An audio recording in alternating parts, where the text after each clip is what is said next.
Hai semuanya, selamat datang di video pembelajaran ekonomi bareng aku. Hari ini kita mau bahas hal penting banget, tapi sering gak kita sadari. Pernah gak sih kalian memperhatikan mengapa harga cabai bisa naik drastis hanya dalam beberapa hari? Mengapa harga tiket konser sering melonjak ketika banyak orang ingin menontonnya? Atau mengapa saat panen raya, harga buah dan sayuran justru menjadi lebih murah? Fenomena seperti ini sebenarnya tidak terjadi secara kebetulan. Semua itu merupakan hasil interaksi antara permintaan dari konsumen dan penawaran dari produsen. Setiap hari, jutaan pembeli dan penjual melakukan transaksi. Dari semua proses itulah terbentuk harga yang akhirnya kita lihat di pasar. Dalam ilmu ekonomi, kondisi ketika kepentingan pembeli dan penjual bertemu disebut keseimbangan pasar atau equilibrium. Sebelum mempelajari cara menghitung keseimbangan pasar, kita perlu memahami terlebih dahulu apa yang dimaksud dengan keseimbangan itu sendiri. Keseimbangan pasar adalah suatu keadaan ketika jumlah barang yang diminta konsumen sama dengan jumlah barang yang ditawarkan produsen pada tingkat harga tertentu. Mengapa kondisi ini disebut seimbang? Karena tidak ada pihak yang merasa kekurangan ataupun kelebihan barang. Konsumen memperoleh barang sesuai kebutuhan, sementara produsen berhasil menjual barang sesuai dengan jumlah yang mereka sediakan. Namun muncul pertanyaan berikutnya, bagaimana cara mengetahui bahwa suatu pasar sudah berada pada kondisi yang seimbang? Untuk menjawab pertanyaan tersebut, kita dapat menggunakan beberapa pendekatan. Cara yang paling sederhana adalah menggunakan data angka terlebih dahulu. Tabel ini menunjukkan keseimbangan pasar buku tulis. Saat harga 5.000 dan 4.000, jumlah yang ditawarkan lebih besar daripada yang diminta sehingga terjadi kelebihan penawaran. Sebaliknya, pada harga 2.000 dan 1.000 terjadi kelebihan permintaan karena pembeli lebih banyak daripada barang yang tersedia. Keseimbangan pasar terjadi pada harga 3.000 ketika jumlah yang diminta dan ditawarkan sama-sama 600 unit. Melalui tabel, kita dapat melihat titik keseimbangan dengan cukup mudah. Namun, jika data yang dianalisis semakin banyak, tabel akan menjadi kurang praktis. Karena itu, para ekonom sering menggunakan grafik agar hubungan antara permintaan dan penawaran dapat terlihat lebih jelas. Grafik ini menunjukkan proses terbentuknya keseimbangan pasar buku tulis.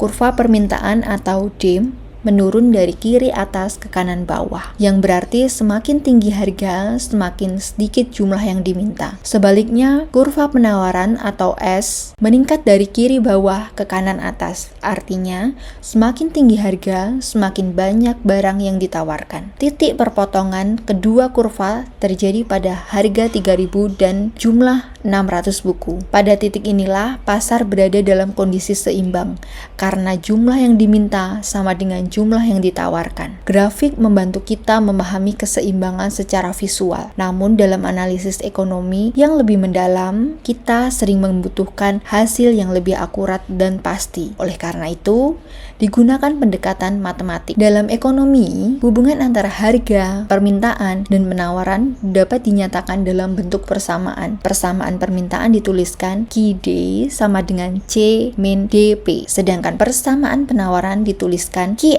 sama dengan negatif M ditambah NP. Prinsip dasarnya tetap sama seperti sebelumnya. Pada persamaan yang telah kita gunakan, terdapat beberapa simbol penting. Dengan memahami simbol tersebut, kita dapat lebih mudah membaca dan menganalisis berbagai persoalan ekonomi. Keseimbangan terjadi ketika jumlah yang diminta sama dengan jumlah yang ditawarkan, atau dapat ditulis QD sama dengan QS. Mari kita gunakan contoh. Diketahui QD sama dengan 120 min 4P. QS sama dengan 20 plus 2P. Karena syarat keseimbangan adalah QD sama dengan QS, maka 120 min 4P sama dengan 20 plus 2P. 100 sama dengan 6P. Jadi diketahui P sama dengan 16,67. Setelah harga keseimbangan diperoleh, kita substitusikan ke salah satu persamaan. QD sama dengan 120 min 4 kali 16,67. QD sama dengan 53. Artinya, harga keseimbangan berada pada angka sekitar 16,67 dan jumlah keseimbangannya sekitar 53 unit. Metode matematis ini sangat membantu ketika jumlah data yang dianalisis lebih kompleks. Sampai tahap ini, kita sudah mengetahui bagaimana keseimbangan pasar terbentuk dan bagaimana cara menghitungnya. Namun, dalam kehidupan nyata, pasar tidak pernah benar-benar diam. Kondisi ekonomi selalu berubah, sehingga titik keseimbangan pun dapat bergeser dari waktu ke waktu. Salah satu penyebab perubahan keseimbangan adalah perubahan permintaan. Ketika permintaan bertambah, kurva bergeser ke kanan. Contohnya, menjelang Hari Raya Idul Fitri, masyarakat membeli lebih banyak pakaian baru, makanan, dan tiket perjalanan. Karena jumlah pembeli meningkat, harga dan jumlah keseimbangan biasanya ikut meningkat. Sebaliknya, jika minat konsumen menurun, kurva permintaan bergeser ke kiri. Contohnya, mainan yang sempat viral tetapi kemudian ditinggalkan konsumen. Karena jumlah pembeli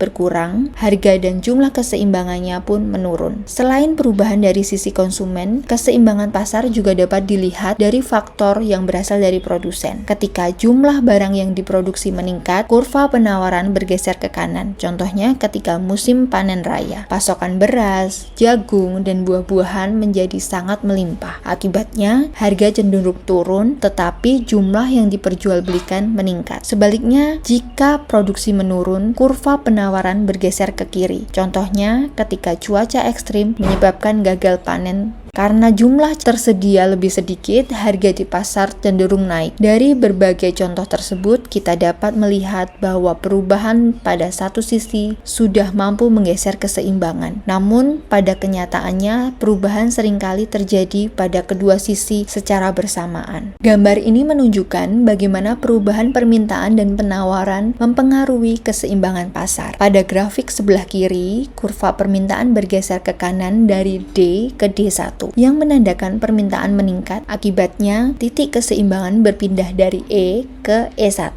sehingga harga naik dari P ke P1 dan jumlah barang yang diperjualbelikan meningkat dari Q ke Q1. Contohnya, saat menjelang hari raya ketika kebutuhan masyarakat meningkat. Sementara itu, pada grafik sebelah kanan, kurva penawaran bergeser ke kanan dari S ke S1, yang berarti penawaran bertambah. Akibatnya, jumlah keseimbangan meningkat dari Q ke Q1, tetapi harga turun dari P ke P1. Kondisi inilah sering terjadi pada saat panen raya atau ketika produksi menjadi lebih efisien sehingga barang tersedia dalam jumlah yang lebih banyak di pasar. Gambar ini menunjukkan perubahan keseimbangan ketika permintaan dan penawaran berubah secara bersamaan. Kurva permintaan bergeser ke kanan dari D ke D1 yang menandakan permintaan meningkat. Pada saat yang sama, kurva penawaran juga bergeser ke kanan dari S ke S1 yang berarti penawaran bertambah. Akibatnya, titik keseimbangan berpindah dari E ke E1.